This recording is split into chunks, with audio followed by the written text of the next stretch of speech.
As the business environment continues to change, Nigeria, just like every other country in the world, needs a skilled population to drive development.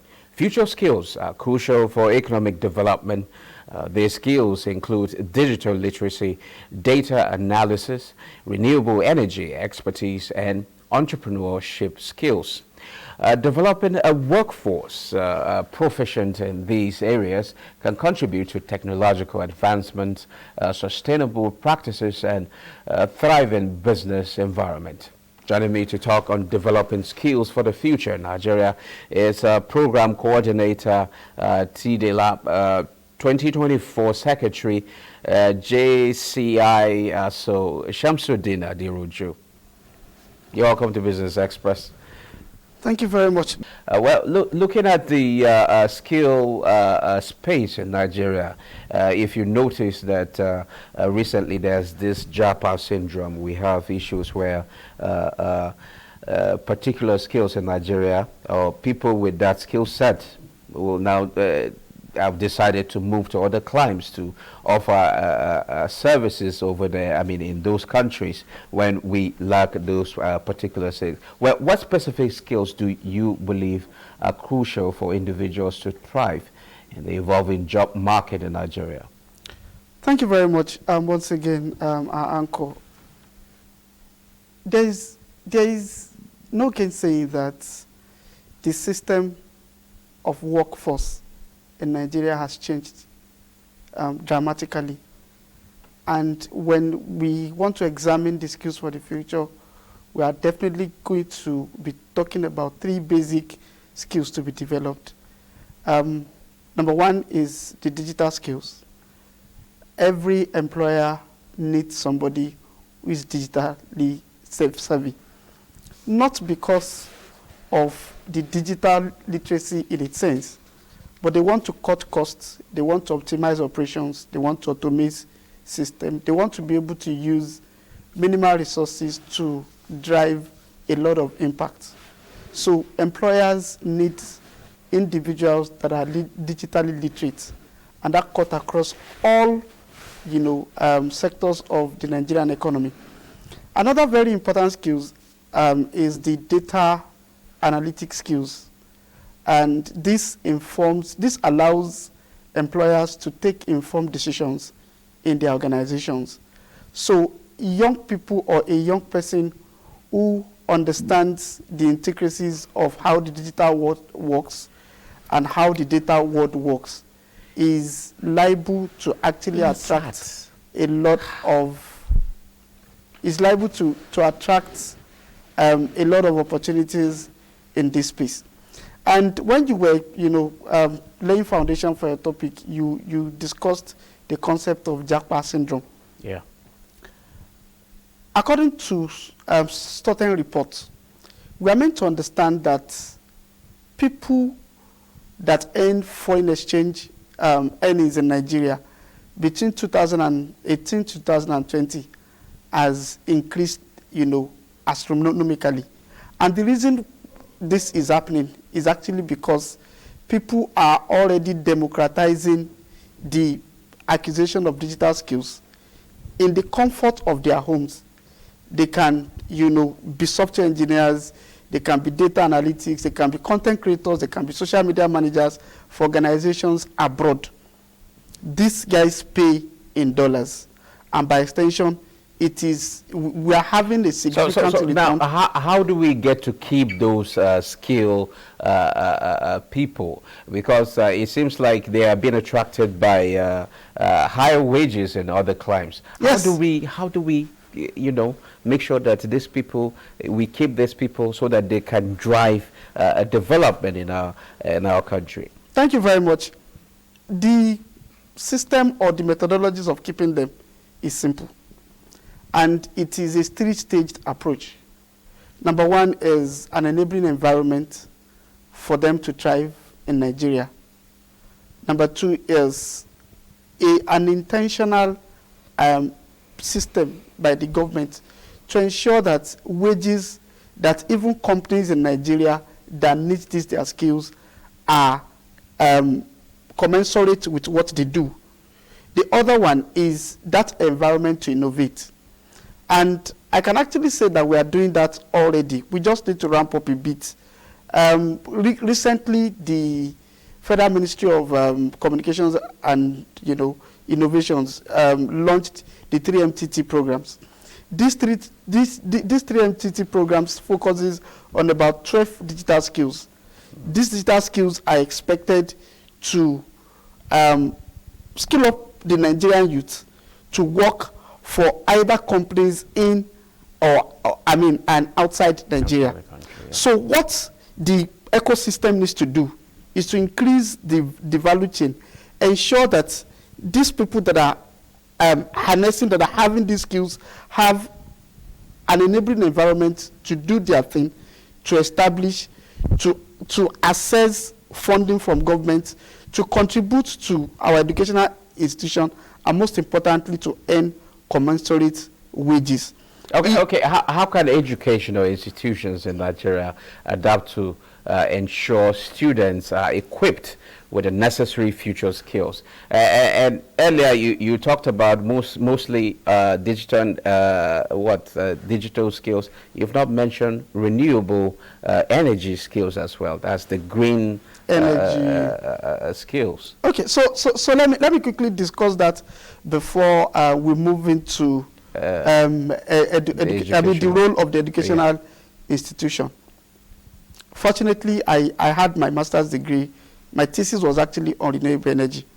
So there's a lot of opportunities in that space, especially now that we are clamoring for climate change. The entire value chain of green energy is where people, is literally untapped by the Nigerian youths. So it is important that government, private sector individuals have handshake to be able to, number one, formulate policies and bring forward initiatives that can actually make this particular area very, very attractive to young people. I was to carry out an analysis on about 7 of my samples when I was doing my research, and I noticed that in the whole of the country, sizable number of institutions do not have equipment to be able to practice this. So it begins from investment. Then to making this particular sector of the economy attractive, then people can, come in and access the opportunities. Now, going back to the role of educational institutions, I can categorize the way our schools can give these skills to young people into 3 stages or 3 steps. Number 1 is the funding. Our educational institutions are underfunded, and by extension, it is preventing them from accessing subject matter experts that can actually drive the institutionalization of the skills for the future into our students. So when our institutions are properly funded, appropriate subject matter experts will be employed. And of course, it's a different thing for you to be a subject matter expert. It's another thing for you to have the zeal to actually disseminate that knowledge. So funding is number 1. Number 2 is intentionality in the curriculum revamping process.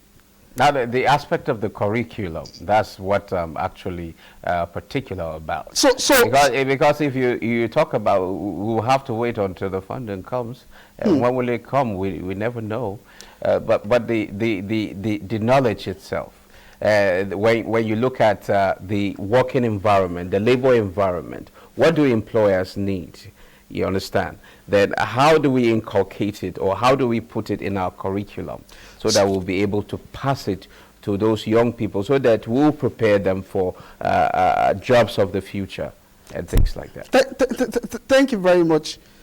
The employers of today need youths that have digital literacy skills, that have analytical literacy skills, that have a load of soft skills: leadership, communication, problem solving, ability to take initiatives, confidence, and team building skills.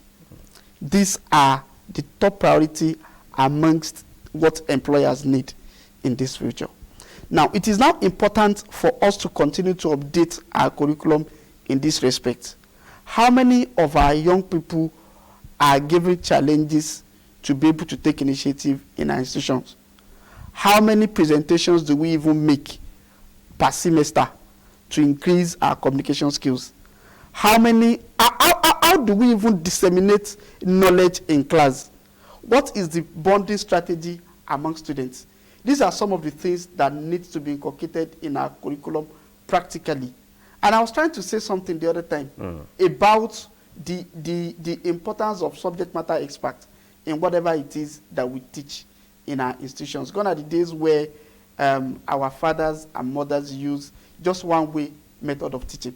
There is a lot of instructor-led method of teaching. Talking about passing knowledge, what role does technology and innovation play in shaping the future skill requirement for Nigeria?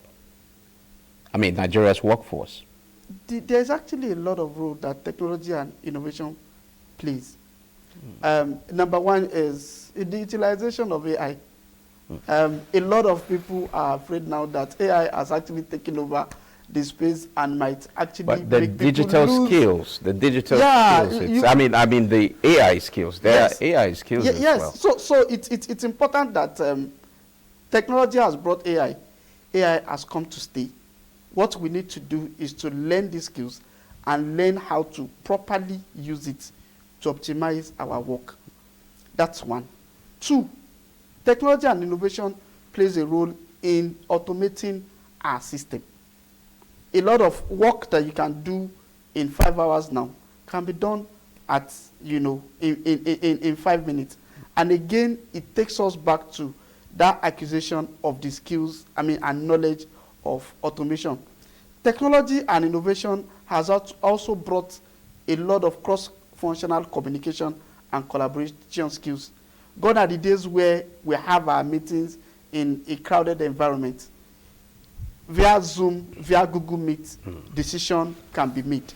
So it's important that we begin to align ourselves with this particular process. How do we make use of online tools? How do we make use of AI?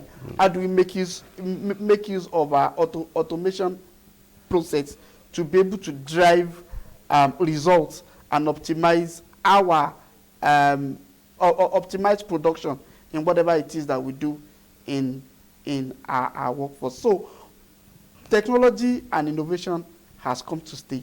Okay. It is important for us as individuals to tailor our curriculum, our investments, our operations in this line, and in not too distant future, we'll be able to compete very, very favorably with the advanced countries.